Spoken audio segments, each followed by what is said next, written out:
3 दिन की शादी और लड़के पर लगा दी 2 साल की सजा और 3 लाख रुपए का जुर्माना। सुप्रीम कोर्ट ने 24 जनवरी 2025 को सिर्फ ऐसी लोगों की गवाही पर जिनका नाम भी आप सुन के हैरान हो जाएंगे। तो वो कौन कौन गवाह थे, पूरा मामला आपको बता देता हूँ।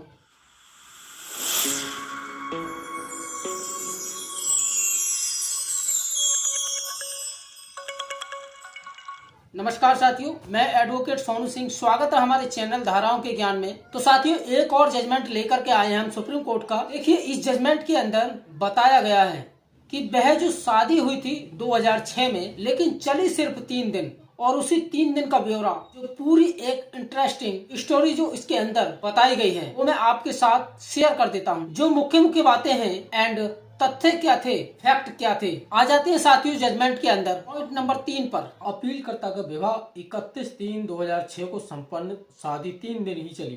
पत्नी द्वारा दर्ज कराई गई शिकायत पर पुलिस ने मामला दर्ज किया। अपीलकर्ता के खिलाफ 23/8/2006 को रिपोर्ट दर्ज की गई थी। यह आरोप लगाया कि आरोपी धारा 498 के तहत दंडनीय अपराध किया हो। आईपीसी की धारा 406, 420 और 506 सबसेक्शन 2 डीपी अधिनियम की धारा 4 के तहत अभियोजन पक्ष ने 15 गवाहों की जांच की और प्रस्तुत किया। 46 दस्तावेज अपीलकर्ता ने स्वयं जांच की और चिन्हित किया। उनकी मृत्यु के कारण मुकदमा लंबित होने के कारण सजा कम कर दी गई। मेट्रोपोलिटन मजिस्ट्रेट कोर्ट सदापेट देखे दिनांक 22/12/2016 के निर्णय में ये 3 आरोपियों को बरी कर दिया गया। आईपीसी की धारा 420 और 506 सबसेक्शन 2 के तहत अपराध से भी बरी कर दिया गया था, लेकिन उसे धारा 506, 498 आईपीसी डीपी अधिनियम की धारा 4 के तहत अपराध के लिए ट्रायल कोर्ट द्वारा दोषी ठहराया गया था।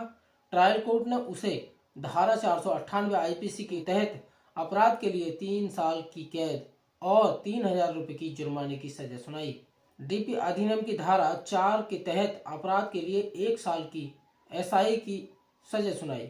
अपील अतिरिक्त सत्र न्यायाधीश देखे दिनांक 27/6/2017 को निर्णय में धारा 406 आईपीसी के तहत सिद्ध को रद्द कर दिया गया, लेकिन 498 ए आईपीसी और डीपी अधिनियम की धारा 4 के तहत दोष सिद्ध की पुष्टि की गई और सजा की भी पुष्टि की गई। मैं आगे की चुनौती पर उच्च न्यायालय ने आरोपी आदेश द्वारा दोष सिद्ध की पुष्टि करते हुए सजा को संबोधित किया।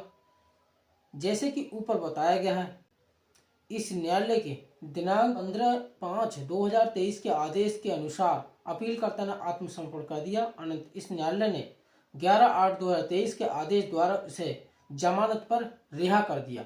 अब आगे देखते हैं क्या है और मैटर बता देता हूँ। लालची परिवार, यानी कि जो बिचौलिया था ना, बिचौलिया कोई लड़की के परिवार से ही था, कोई रिश्तेदारी में था। साथियों, अब आ जाते हैं पॉइंट नंबर 6 पर। दुल्हन के परिवार की पारिवारिक मित्र है, उसने 3/2/2006 को आयोजित सगाई समारोह में भाग लिया था।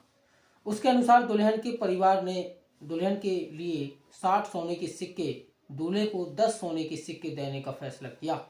द्वारा कहीं अफवाह को दरकिनार करते हुए के बयान का सर यह है कि अपीलकर्ता के परिवार ने दुल्हन के भाई को रीति रिवाजों को निभाने की अनुमति नहीं दी और कहा कि वे ऐसा तभी करने देंगे जब 100 सोने के सिक्के पेश किए जाएंगे। पीडब्ल्यू ने आगे ये भी बयान दिया कि 2/4/2006 की सुबह रिसेप्शन के दिन अपीलकर्ता का परिवार दुल्हन के घर नहीं आया। पूछताछ करने पर अपीलकर्ता के परिवार ने बताया कि घर 100 सोने के सिक्के पेश किए जाएं तो ही अपीलकर्ता को विवाह समारोह में लाएंगे, विवाह समारोह में भाग लेंगे। इसके बाद ये बयान दिया गया कि हालांकि उन्होंने रिसेप्शन में भाग लिया था, लेकिन अपीलकर्ता के पिता ने दूल्हे को रिसेप्शन मंच से इस आधार पर अपने साथ ले लिया कि 100 सोने के सिक्के पेश किए जाएं। सोने के 100 सिक्के पेश नहीं किए गए। उन्होंने आगे कहा कि उनकी जांच से पता चला है कि धोखाधड़ी करके 100 सोने के सिक्के हासिल करने के लिए पहली शादी को दबा दिया गया था। अपीलकर्ता ने PW4 से विवाह PW1 ने ये बयान दिया कि ये नहीं कहा जा सकता कि दुल्हन को 60 स्वर्ण सिल्लियाँ तथा दूल्हे को 15 स्वर्ण सिल्लियां भेंट करने के प्रस्ताव के अलावा कोई मांग नहीं थी। अब आते हैं साथियों पॉइंट नंबर 9 पर। पत्नी वास्तविक शिकायतकर्ता दूल्हे के परिवार की मांग को दोहराते हुए स्पष्ट रूप से ये बयान देती है कि अपीलकर्ता ने उसे फोन करके पूछा कि क्या उसकी मां ने उसके पिता की मांग स्वीकार कर ली। उसने आगे ये भी बयान दिया कि अपीलकर्ता ने कहा कि यह विवाह समारोह में तभी आएगा उसे 30 सोने के सिक्के मिलेंगे और स्त्री धन को पहले से दिए गए 70 स्वर्ण सिक्कों के अलावा अग्रिम रूप से दिया गया था। अपीलकर्ता ने उसे ये कहकर वह अपने पिता और भाई की शर्तों का उल्लंघन नहीं कर सकता। पीडब्ल्यू ने गवाही दी कि विवाह समारोह समाप्त होने से पहले अपीलकर्ता रिसेप्शन मंच से बाहर चला गया और भाई और खड़ा हो गया। अपीलकर्ता ने अपने रिश्तेदारों के अनुरोध के बावजूद मंच पर आने से इनकार कर दिया। उस समय अपीलकर्ता ने रिश्तेदारों से कहा कि 100 सोने के सिक्के पेश किए जाने के बाद वे दुल्हन के जीवन के बारे में बात कर सकते हैं। अपीलकर्ता ने उसे ये भी कहते हुए डांटा कि वह एक ऐसी जगह काम कर रहे हैं व्यवहार कर रही थी। बताया कि अभियुक्त ने पहले भी एक शादी की और 2006 में एक नए रिश्ते के विज्ञापन भी दिया था। साथियों ये शादी शायद ऑनलाइन हुई थी। देन गवाह बनाया फोटोग्राफर को। साथियों अब आ जाते हैं हम पॉइंट नंबर 11 पर। उस परिवार ने अपना लालचपन कैसे दिखाया एंड परिवार बड़ा लालची था जो इस जजमेंट के अंदर बताया गया है। जैसे कि सबूत दिए गए हैं, तो गवाह थे न वो और भी इंटरेस्टेड कि उन्होंने कैसे गवाही दी, वो मुझे बहुत अच्छा लगा। अब मामला जो दर्ज हुआ था, इस मामले में 15 गवाह थे और इसमें 46 डॉक्यूमेंट्स पेश किए गए थे और उनको सबको मद्देनजर रखते हुए ट्रायल कोर्ट था। एंड ट्रायल कोर्ट ने क्या किया कहते हैं साथियों जजमेंट के अंदर, इस न्यायालय के दिनांक 15/5/2023 के आदेश के अनुसार अपीलकर्ता ने आत्मसमर्पण कर दिया। अनंत इस न्यायालय ने 11/8/2023 के आदेश द्वारा उसे जमानत पर रिहा कर दिया।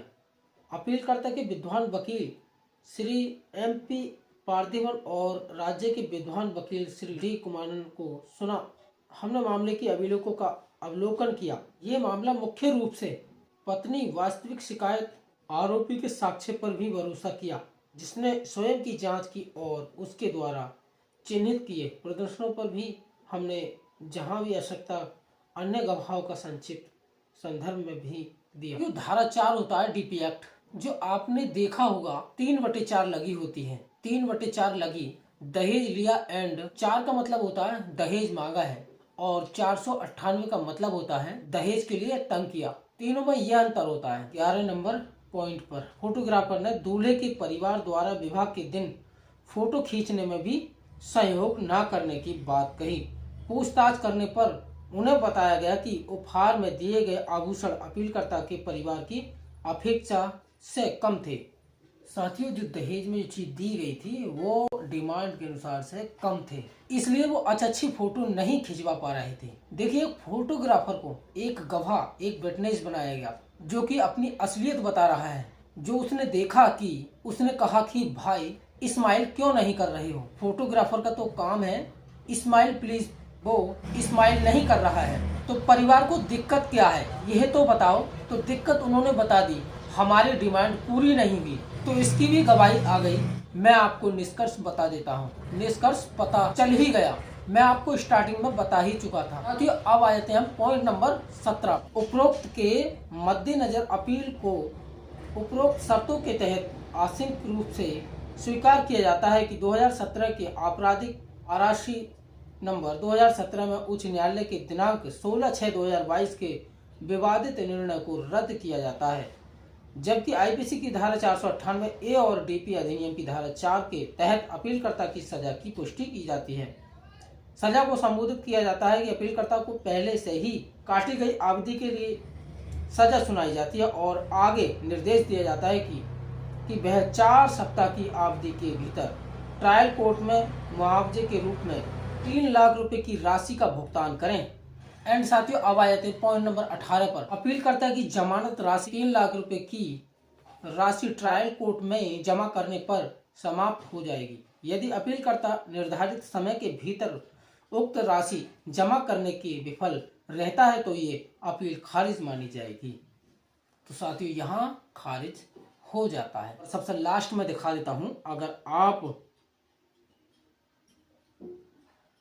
अगर आप इसको डाउनलोड करना चाहते हैं और पढ़ना चाहते हैं तो सबसे नीचे हम ये डेट दिखा देते हैं जो कि इस पर आदेश हुआ था और दिनांक देखिए, नई दिल्ली 2024 का जजमेंट है साथियों।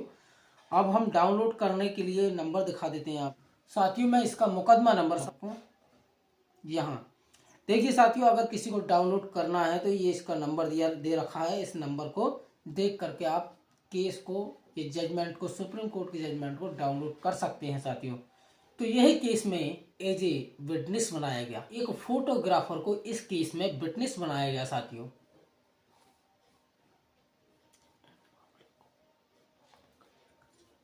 एंड मामले का निष्कर्ष किया गया। तो मैं आशा करता हूं साथियों कि ये जानकारी आपके समझ में आ गई होगी, और ये जानकारी आपको अच्छी लगी हो तो इसको लाइक कर लें एंड अपने दोस्तों के साथ शेयर कर लें और चैनल को सब्सक्राइब कर लें। तो साथियों फिर मिलते हैं किसी लीगल जानकारी के साथ में। साथियों अगर किसी को लीगल प्रॉब्लम है और तो कमेंट बॉक्स में बता सकते हैं, एंड हमसे बात करना चाहते हैं तो साथियों डिस्क्रिप्शन में हमारा व्हाट्सएप नंबर मिल जाएगा एंड अपनी बात हमारे पास शेयर कर सकते हैं साथियों। तो फिर मिलते हैं किसी नेक्स्ट लीगल जानकारी के साथ में, तब तक के लिए जय हिंद।